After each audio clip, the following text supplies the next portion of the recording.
Let's break down Sunday's Giants-Raiders matchup with Graphk Raider of OLV Raiders Network on YouTube. My man, thanks for jumping on with us. Where are you at right now? It looks like you're in the Raiders locker room right now. This is exactly where we got rid of Josh McDaniels and David Ziegler. All right, well, yeah, thank you for helping them pack. I hope you brought them to their Uber. Let's start with that news. Obviously, they got fired in the wee hours of the nights. Give us your thoughts on their short time as head coach and GM. Do you think that firing them after only 8 games was the way to go? I think it was. In terms of Josh McDaniels, I thought that Ziegler would have a little bit more leash, but it ended up being true that they were a package deal. The players, Davante Adams was fed up. You know, Max Crosby, there was a lot of rumblings about these superstars being disgruntled behind the scenes. And apparently Mayor Mark, took it upon himself to go actually have some lunch and speak with a few of his superstar players. And they kind of shared, their experiences with Josh McDaniels and the culture that he was trying to build. And it just wasn't a good one, man. And, with Max Crosby, with being in his prime right now, Davante Adams being in his prime, it's like you have to take advantage of that. And right now, this just isn't good football. Man, we're one of the highest paid offenses in the NFL. I think $105 million directed towards the offense, and we have one of the most miserable offenses in the NFL. And it just doesn't make any sense. And we haven't been able to find a way to get Davante Adams involved in the game. It's just, I think the game is passed up Josh McDaniels. And I just think without Tom Brady and Bill Belichick there, it's just not what it's supposed to be. I think that Tom Brady is the system. I don't think that Josh McDaniels is the system. Well, that's the players' point of view. You mentioned Max Crosby and Davante Adams. Fan-wise, this Raiders fan base, they'll let you know when they have a problem with you. What was kind of like the fan reaction to it all out there? We were kind of all holding pitchforks, man. I'm gonna be honest. For a minute there, everybody was ready to boycott, not go watch the games. It's very tough, man. We've already been through 40 years of football purgatory as is. We haven't won anything really since 83, 84. And, we just thought with him coming in, instantly making the trade for Davante Adams, bringing him in to pair him with Derek Carr, his best friend, we just thought that we were on the rise. You go trade, you go get Chandler Jones in free agency. Now you see what happened with him. You move on from Darren Waller, which you guys have now, which ended up being a good deal for us. That's with Raider Nation. We kind of got tired of the injuries piling up. But Hunter Renfrow, a guy that, was a Pro Bowler in 2021 and led us in receptions. This was the guy in receiving yards that we thought was going to be that slot presence that Josh McDaniels liked to utilize, like his time with the Edelmans, those guys in New England. And he hasn't found a way to get him, utilized. And for Hunter, a guy that's so calm, cool, and collected, for him to want to get out of Las Vegas, it's clearly a problem, man. So it's just the writing was on the wall.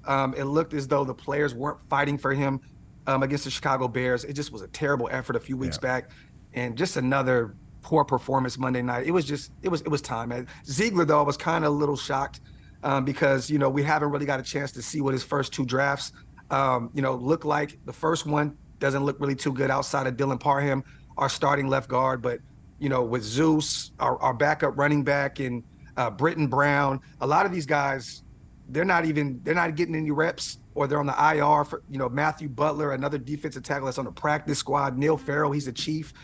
That first draft class, I'm like, I'm going to give Ziegler a little wiggle room because he traded our first and second round draft picks for Davante Adams. Okay. You know what I mean? Yep. This draft, I thought we had a great draft, but they haven't found a way to get these guys involved in the offense. Trey Tucker, a guy that we used that Darren Waller pick for, who was a playmaker, they can't find a way to get the ball in his hands. Michael Mayer, probably the best tight end in this draft, haven't found a way to get him. It's just, he hasn't done anything right, man.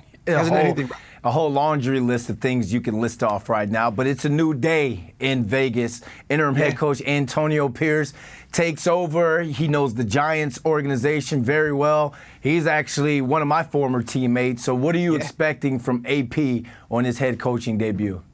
I'm expecting, he's a rah-rah guy. He's a player type guy. They're going to fight for him. And we already have the talent on this roster. That's the thing. Like, I don't know what happened.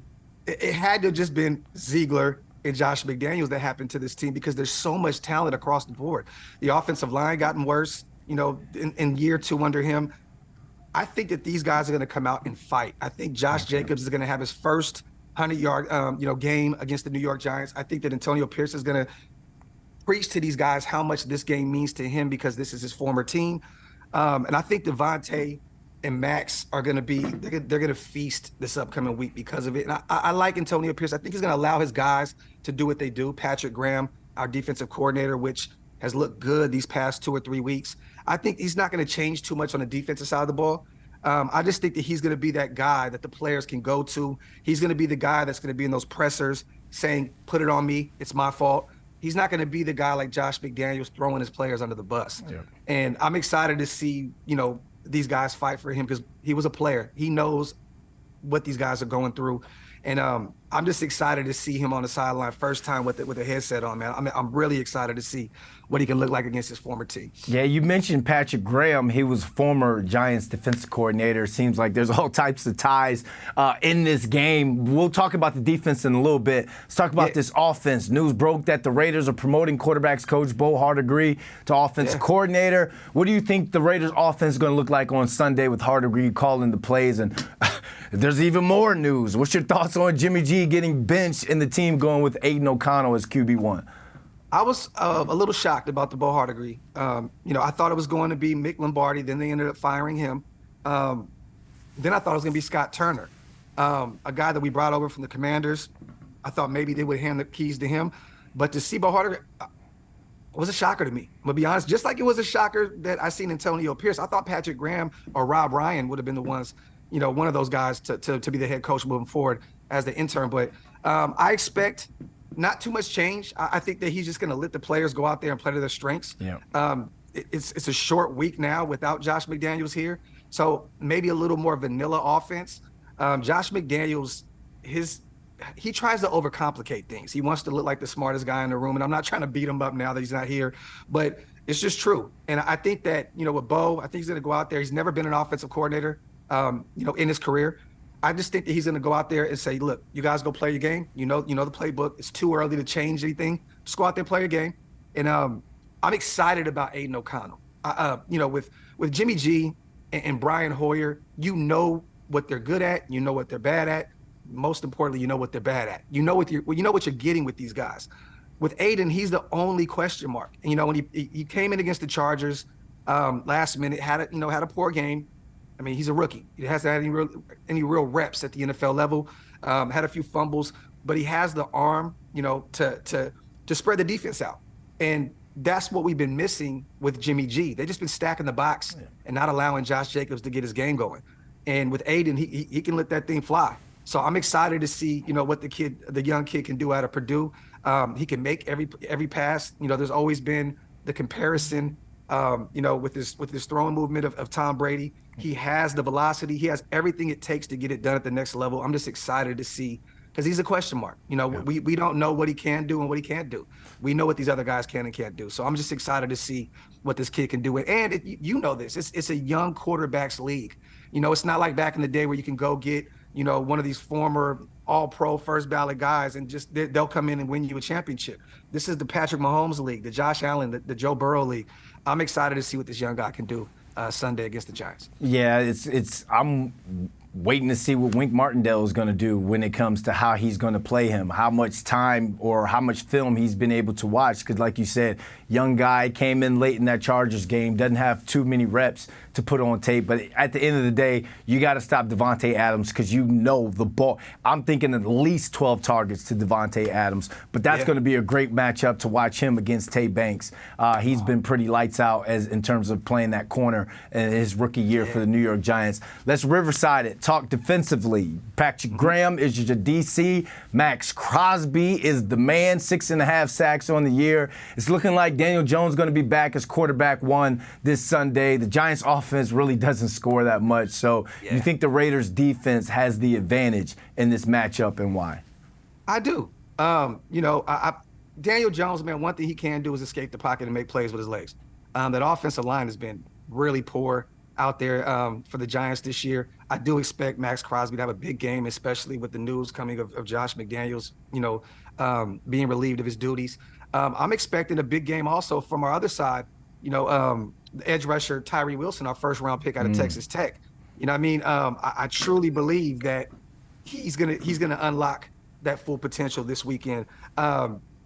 The defensive line has been kind of a blessing in disguise this year. It's kind of been a little quiet from the interior of the defensive line, but I'm just hoping that the two edge rushers can open up that D line this week and get to Daniel Jones. One thing we have to do is try and keep him in the pocket as much as possible because we call him Vanilla Vic around here. He can get loose and he uses those legs. He can definitely destroy you.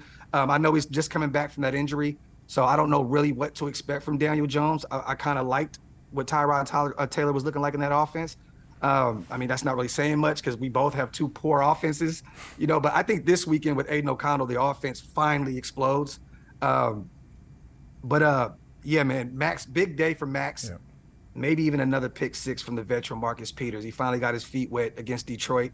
I think Graham's going to have these guys ready. This means a lot to him as well, facing his former team.